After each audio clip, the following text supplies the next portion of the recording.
Kondisi Kelistrikan Nasional, yang kemarin rame ini, menyangkut penjelasan mengenai gangguan pasokan listrik yang sempat terjadi di sistem kelistrikan Jawa Bali. Langkah-langkah pemulihan yang telah dilakukan, serta kondisi kapasitas pembangkit dan roadmap pengembangan energi nasional menuju ekonomi hijau. Pada konferensi pers hari ini, seperti Bapak Ibu sekalian saksikan, kami juga menghadirkan abang saya, Erick Thohir, selaku Menteri Pemuda dan Olahraga, yang akan memaparkan keberhasilan penyelenggaraan ajang olahraga internasional di Indonesia, serta roadmap pengembangan olahraga nasional menuju pembinaan atlet yang berkelanjutan dan inklusif. Kemarin rame banget fotonya Pak Erick dengan John Hartman bersama Presiden. Rame banget itu. Sebelum kita lanjutkan, mari kita saksikan terlebih dahulu video berikut ini. Memahami bahwa pendidikan dan teknologi, sains, ilmu pengetahuan adalah kunci keberhasilan, adalah kunci kemakmuran. Ini adalah program kita sebagai usaha kita, upaya kita untuk mempercepat transformasi pendidikan nasional kita.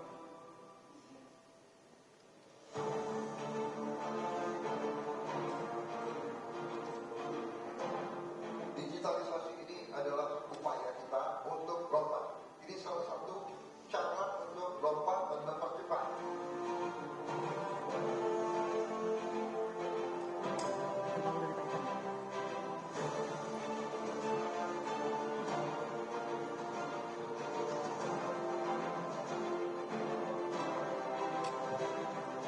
Kehadiran papan interaktif ini pastinya memberikan dampak yang sangat besar bagi sekolah kami.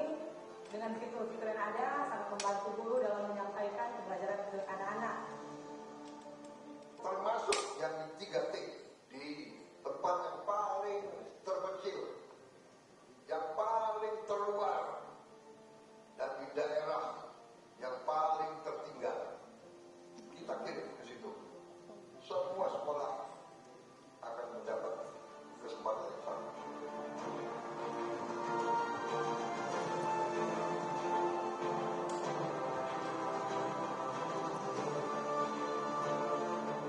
Sebelum ada papan digital itu seru, tapi kayak nggak gitu, nggak punya permainannya gitu.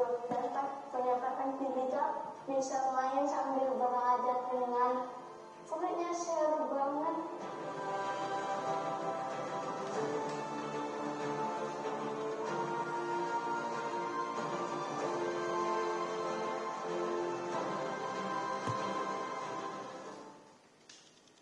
Terima kasih. Kita lanjutkan program digitalisasi pembelajaran, latar belakang dan urgensi program. Rekan-rekan sekalian, pendidikan berkualitas adalah fondasi utama kemajuan bangsa. Namun, salah satu tantangan terbesar yang dihadapi Indonesia selama ini adalah kesenjangan kualitas pembelajaran antara sekolah di perkotaan dan di daerah terpencil. Bukan hanya soal gedung atau buku, melainkan juga akses terhadap teknologi yang kini menjadi tulang punggung proses belajar mengajar modern. Di era digital ini, cara belajar anak telah berubah. Konten visual, interaktif, dan berbasis data terbukti meningkatkan pemahaman dan keterlibatan peserta didik secara signifikan. Pemerintah menyadari bahwa tanpa intervensi yang nyata, kesenjangan ini akan terus melebar dan berdampak langsung pada kualitas sumber daya manusia Indonesia di masa depan. Atas dasar itulah program digitalisasi pembelajaran hadir sebagai salah satu program prioritas pemerintah. Tidak hanya membagikan perangkat, tetapi membangun ekosistem pembelajaran digital yang menyeluruh. Pemerintah menyalurkan papan interaktif digital atau interaktif flat panel, laptop, konten pembelajaran hingga dukungan internet dan listrik terutama di sekolah-sekolah di wilayah 3T yang selama ini paling tertinggal dalam akses teknologi. 2. Perkembangan program.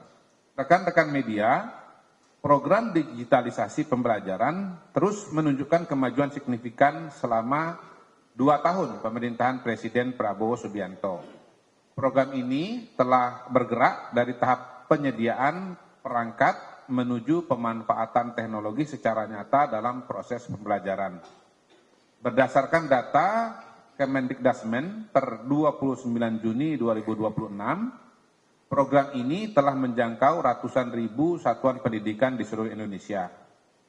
Pada tahun lalu, sebanyak 288.865 satuan pendidikan telah menerima panel interaktif digital serta perangkat lainnya seperti laptop dan hard disk internal. Jadi materi pembelajarannya salah satunya Pak Erik ada di hard disk internal, selain bisa online. Bersamaan dengan itu, lebih dari 8.200 satuan pendidikan mendapatkan dukungan internet dan 2.300 lebih satuan pendidikan menerima dukungan listrik. Selain perangkat, sebanyak 33.156 guru dan tenaga pendidikan telah dilatih dan 2.856 konten pembelajaran digital telah dikembangkan. Untuk tahun 2026 ini, program masih dalam tahap proses pengadaan PID.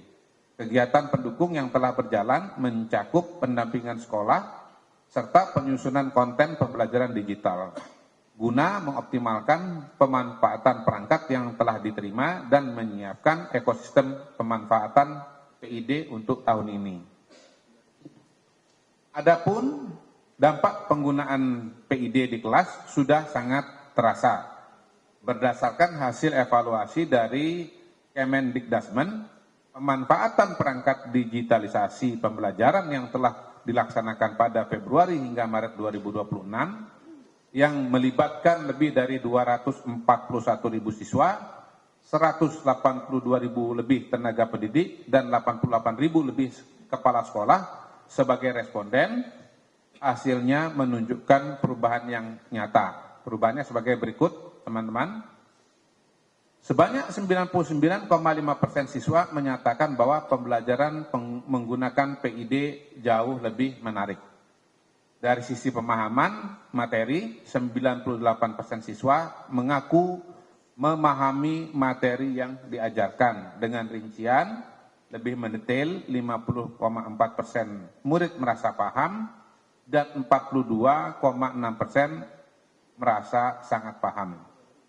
Dari sisi guru, mayoritas mulai beralih dari metode pembelajaran yang lebih interaktif dan variatif, serta melaporkan bahwa murid menjadi lebih aktif dan antusias di kelas.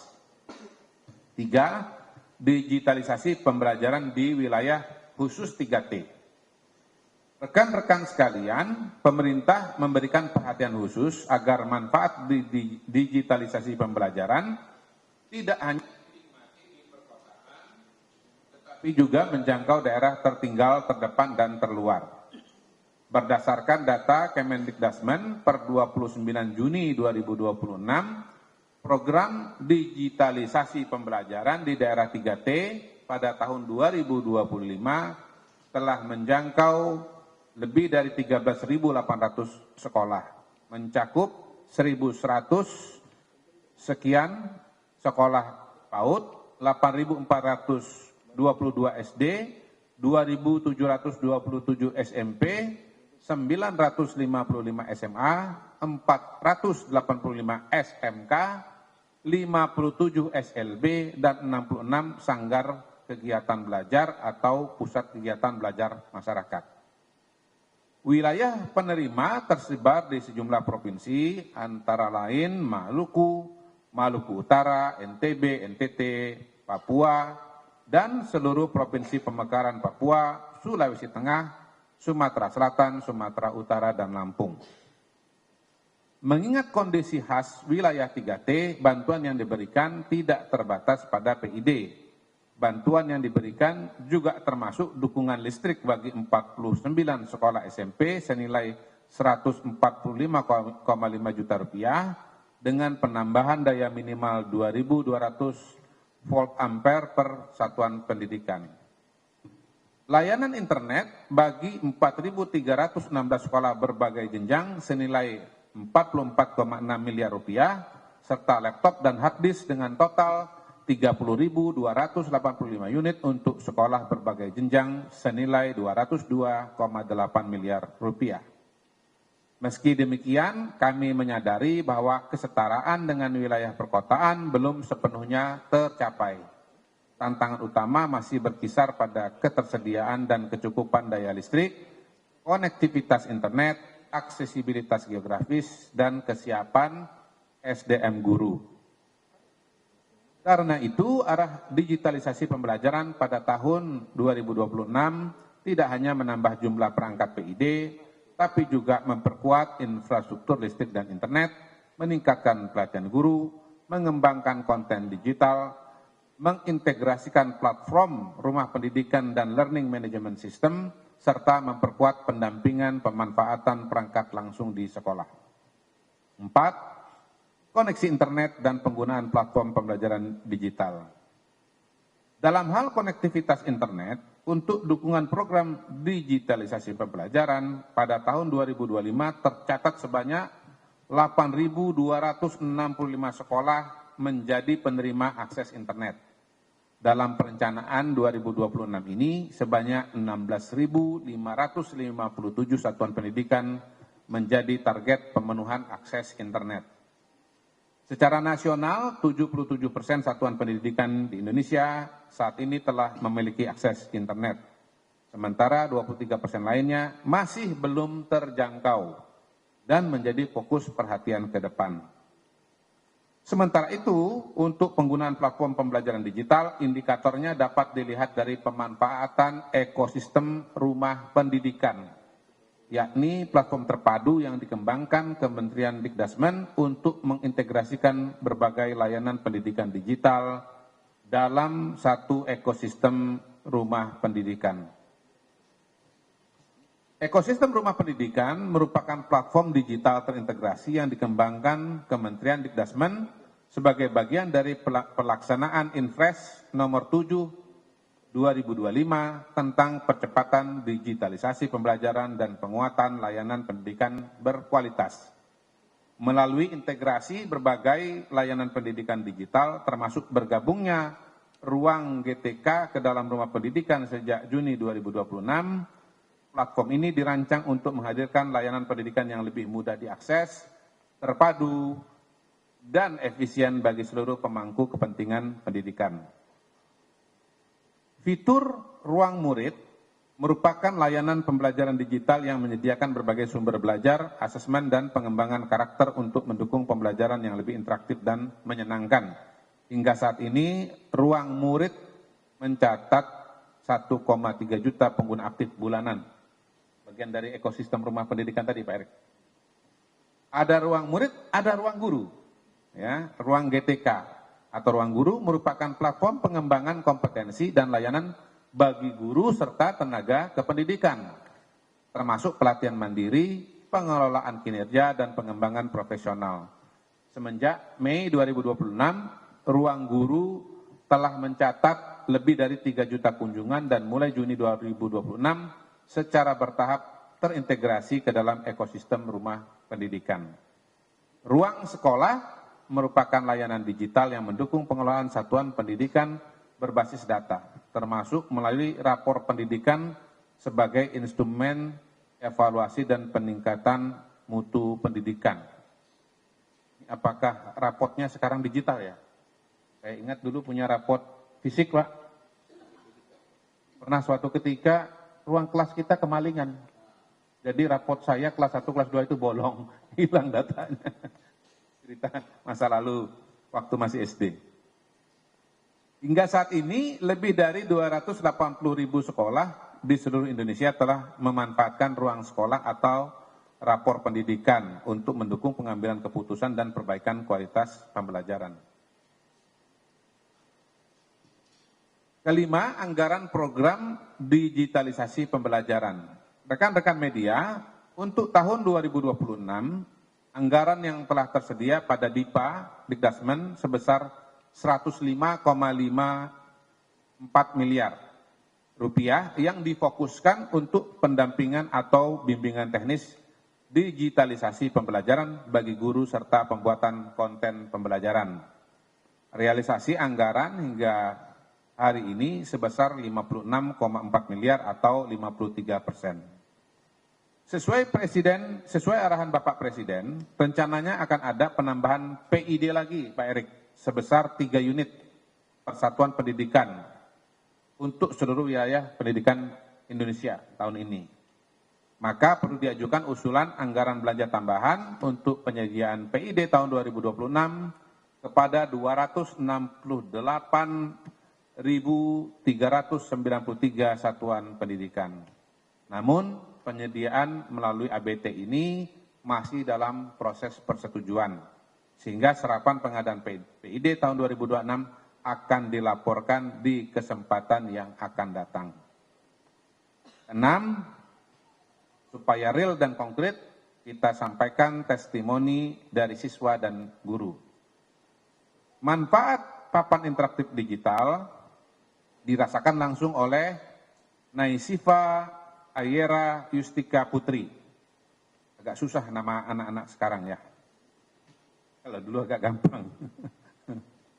Dulu Bambang, Budi, Erik, Kodari agak susah ya. Sejarah. Siswi kelas 11 SMAN 14 Bandar Lampung. Ia menilai kehadiran PID membuat proses pembelajaran menjadi lebih efektif, menarik, dan menyenangkan. Penyampaian materi yang lebih visual, serta adanya fitur-fitur interaktif termasuk game edukasi membuat suasana belajar di kelas tidak lagi membosankan dan mendorong siswa lebih aktif mengikuti pembelajaran. Bagi Naisifa, pemerataan fasilitas PID ke seluruh sekolah di Indonesia akan memberikan kesempatan yang sama bagi seluruh siswa untuk merasakan pengalaman belajar yang lebih interaktif, sekaligus meningkatkan motivasi belajar dalam menghadapi tantangan pendidikan di masa depan. Manfaat serupa juga dirasakan oleh tenaga pendidik. Ibu Romiati, guru kimia SMAN 14 Bandar Lampung, mengatakan kehadiran PID, saya SMA 2 Bandar Lampung dulu Pak Erik. Ya, Bandar Lampung. Mengatakan kehadiran PID sangat membantu proses pembelajaran di kelas karena membuat penyampaian materi menjadi lebih interaktif.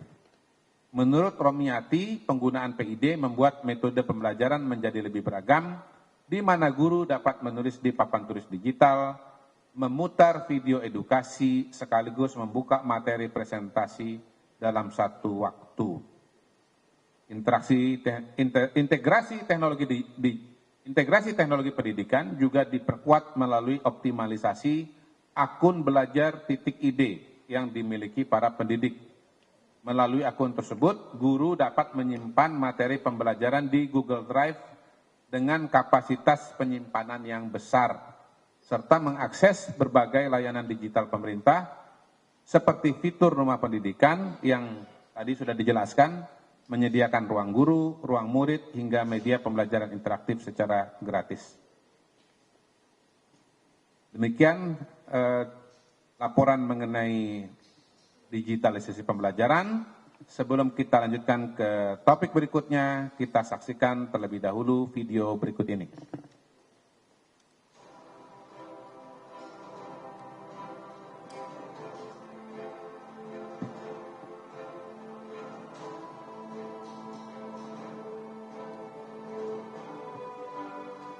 Pak Erik paham masalah PLN? Pak Erik paham masalah PLN?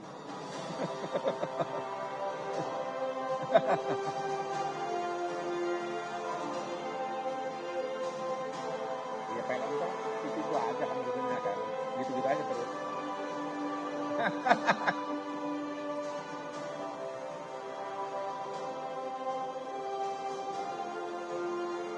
Setelah adanya listrik, kami sangat senang sekali, sangat membantu di saat kami ada penanganan yang darurat, seperti kami butuh O2, seperti kami butuh seksen, kami kan sangat butuh itu.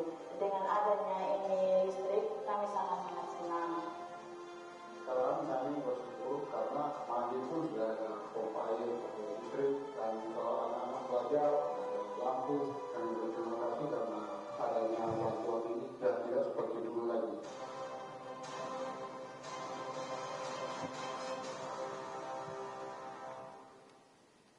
Baik, rekan-rekan, kita masuk ke topik kedua, yaitu masalah kelistrikan. 1. Latar belakang dan urgensi. Rekan-rekan, ketersediaan listrik yang stabil menjadi salah satu prasyarat utama keberlangsungan aktivitas masyarakat dan pembangunan nasional. Gangguan pada sistem kelistrikan tidak hanya berdampak pada kenyamanan masyarakat, tetapi juga berpengaruh langsung terhadap aktivitas ekonomi, layanan publik, dan kepercayaan investor. Karena itu, pemerintah memberikan perhatian penuh terhadap setiap gangguan yang terjadi dan memastikan pemulihan berlangsung cepat, terukur, dan transparan. Pemerintah melalui Kementerian ESDM telah menginstruksikan PT PLN untuk memastikan ketersediaan energi primer sesuai dengan jumlah dan spesifikasi yang dibutuhkan, memperkuat pengelolaan rantai pasok, meningkatkan kesiapan operasi sistem, serta mempercepat penyelesaian pemeliharaan pembangkit utama. Berbagai langkah tersebut tidak hanya berhasil mempercepat proses pemulihan sistem kelistrikan di Pulau Jawa, tetapi juga memperkuat koordinasi seluruh pemangku kepentingan untuk menjaga stabilitas sistem. Sebagai bagian dari penguatan koordinasi tersebut, pada 25 Juni 2026, Kementerian SDM melalui Direktorat Jenderal Ketenagalistrikan mengumpulkan seluruh pemilik badan usaha pembangkitan, baik PLN Group maupun Independent Power Producer atau IPP, untuk memperkuat komitmen bersama dalam menjaga performa operasi pembangkit, khususnya pada sistem Jawa-Bali. Kedepan, pemerintah akan terus memperkuat pengawasan dan mitigasi risiko di seluruh rantai pasok energi primer, mulai dari perencanaan, pemeliharaan pembangkit, kesiapan cadangan energi, hingga koordinasi operasional antar pemangku kepentingan, agar kondisi serupa dapat dicegah sedini mungkin dan masyarakat tetap mendapatkan layanan listrik yang stabil dan berkelanjutan. 2. Dampak dinamika global terhadap penyediaan listrik.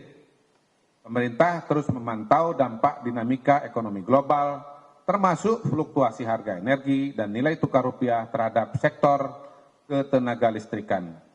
Biaya pokok penyediaan atau BPP tenaga listrik dipengaruhi oleh asumsi makro, terutama nilai tukar rupiah, Indonesian Crude Price, ICP, dan inflasi. Kenaikan pada variabel-variabel tersebut berpotensi meningkatkan BPP tenaga listrik, terutama karena sebagian komponen biaya operasional termasuk pembelian bahan bakar khususnya batu bara, gas dan BBM, serta pembelian listrik swasta masih menggunakan formula berbasis US dollar. Selain itu, pengembalian pinjaman luar negeri dalam falas juga mempengaruhi biaya operasional perusahaan. Meski demikian, kondisi tersebut tidak semestinya mengganggu layanan penyediaan tenaga listrik kepada masyarakat, karena pemerintah telah mengalokasikan subsidi listrik untuk mengakomodasi perubahan asumsi makro tersebut, sebagaimana diatur dalam Peraturan Menteri Keuangan Nomor 20 Tahun 2025 tentang tata cara penyediaan, penghitungan, pembayaran, dan pertanggungjawaban subsidi listrik.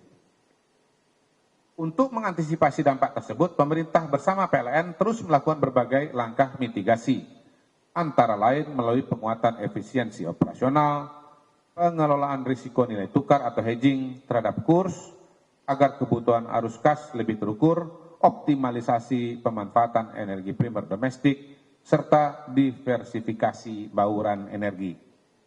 Berbagai upaya tersebut dilakukan agar kualitas pasokan listrik kepada masyarakat tetap terjaga, sekaligus biaya penyediaan tenaga listrik tetap terkendali dan berkelanjutan.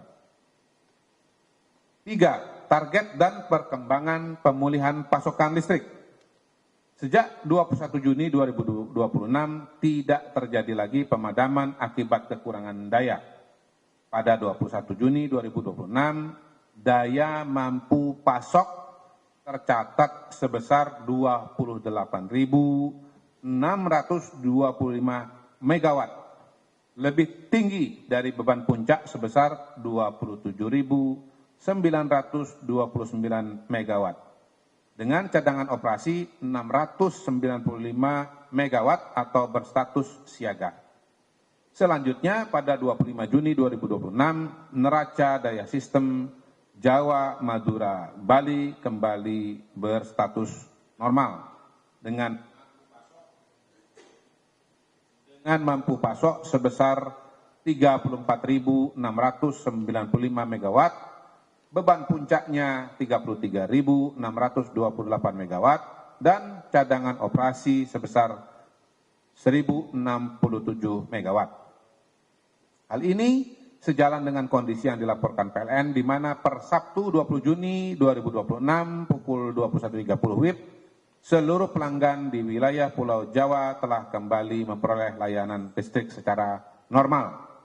Selanjutnya, fokus pemerintah dan PLN adalah menjaga stabilitas sistem ketenagalistrikan agar pasokan listrik kepada masyarakat tetap andal, aman, dan berkelanjutan.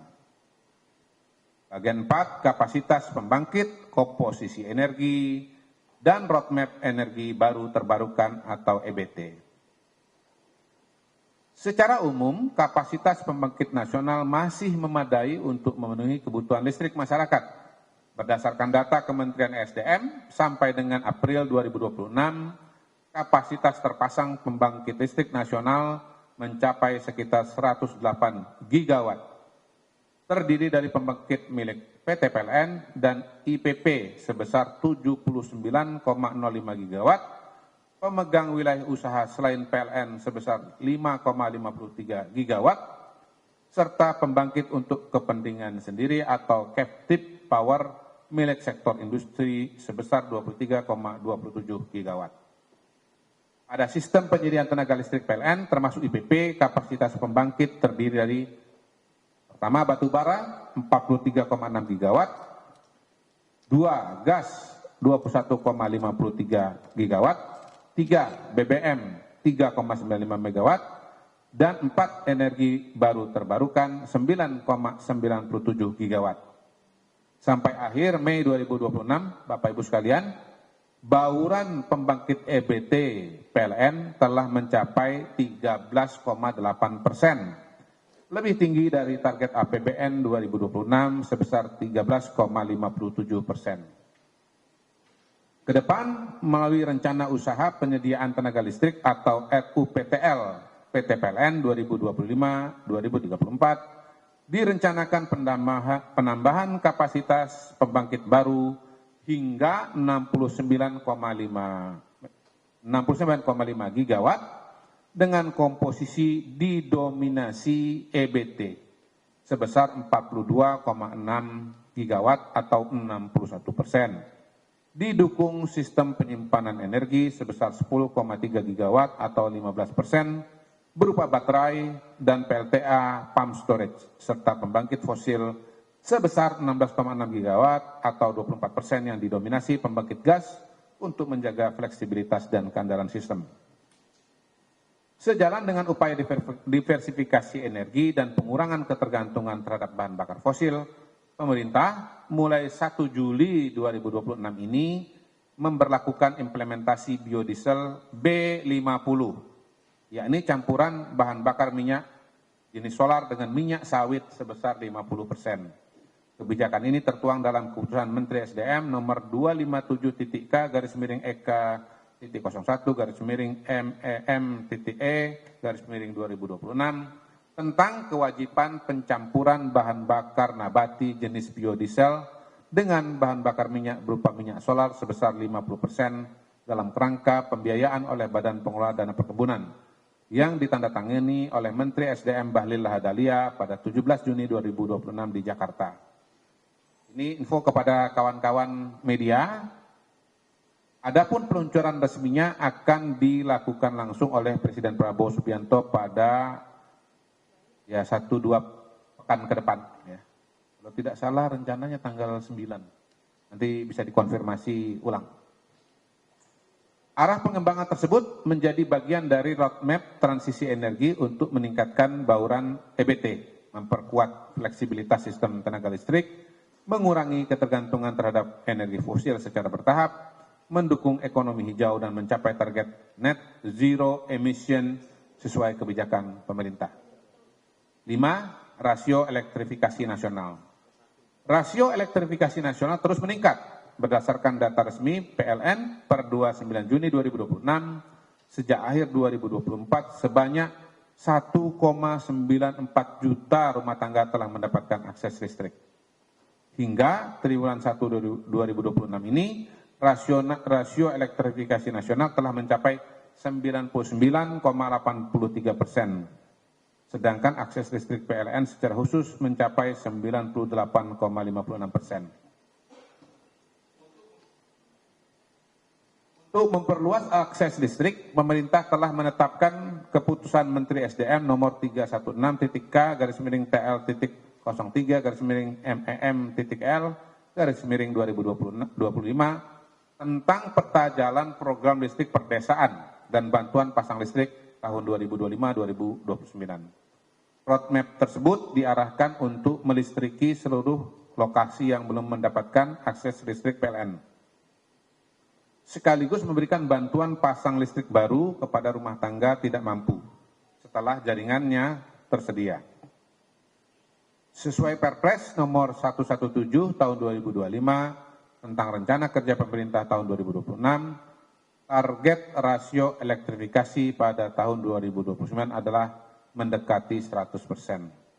Strategi pencapaiannya dilakukan melalui 3 pendekatan, yaitu perluasan jaringan untuk wilayah yang dekat dengan jaringan existing, pembangunan mini grid berbasis potensi energi setempat, termasuk EBT, untuk pemukiman komunal di wilayah terpencil atau kepulauan, serta PLTS individual yang dilengkapi baterai untuk pemukiman tersebar yang tidak ekonomis dijangkau jaringan listrik. Terakhir, sebagai penutup kawan-kawan, demikian paparan yang dapat kami sampaikan pada konferensi pers hari ini. Program digitalisasi pembelajaran terus mencatatkan progres dari tahap penyediaan perangkat menuju pemanfaatan teknologi secara nyata dalam proses pembelajaran, menjangkau ratusan ribu sekolah di seluruh Indonesia, termasuk wilayah 3T. Ke depan, pemerintah akan terus memperkuat infrastruktur pendukung, pelatihan guru, serta pengembangan konten digital demi memastikan setiap anak Indonesia mendapatkan akses pendidikan yang berkualitas dan merata. Di sisi kelistrikan, gangguan pasokan yang sempat terjadi di sistem Jawa Bali telah berhasil dipulihkan. Alhamdulillah. Pemerintah bersama PLN terus memperkuat sistem ketenagalistrikan nasional, baik dari sisi stabilitas pasokan, transisi menuju EBT, maupun perluasan rasio elektrifikasi hingga menjangkau seluruh pelosok Indonesia. Kedua program yang tadi disampaikan menjadi bukti nyata komitmen pemerintahan Presiden Prabowo Subianto dalam membangun fondasi bangsa yang kuat, baik dari sisi peningkatan kualitas sumber daya manusia maupun penyediaan infrastruktur dasar yang andal dan berkelanjutan bagi masyarakat Indonesia. Atas perhatian rekan-rekan, kami ucapkan terima kasih. Wassalamualaikum warahmatullahi wabarakatuh. Salam salve, Om Santi Santi Om.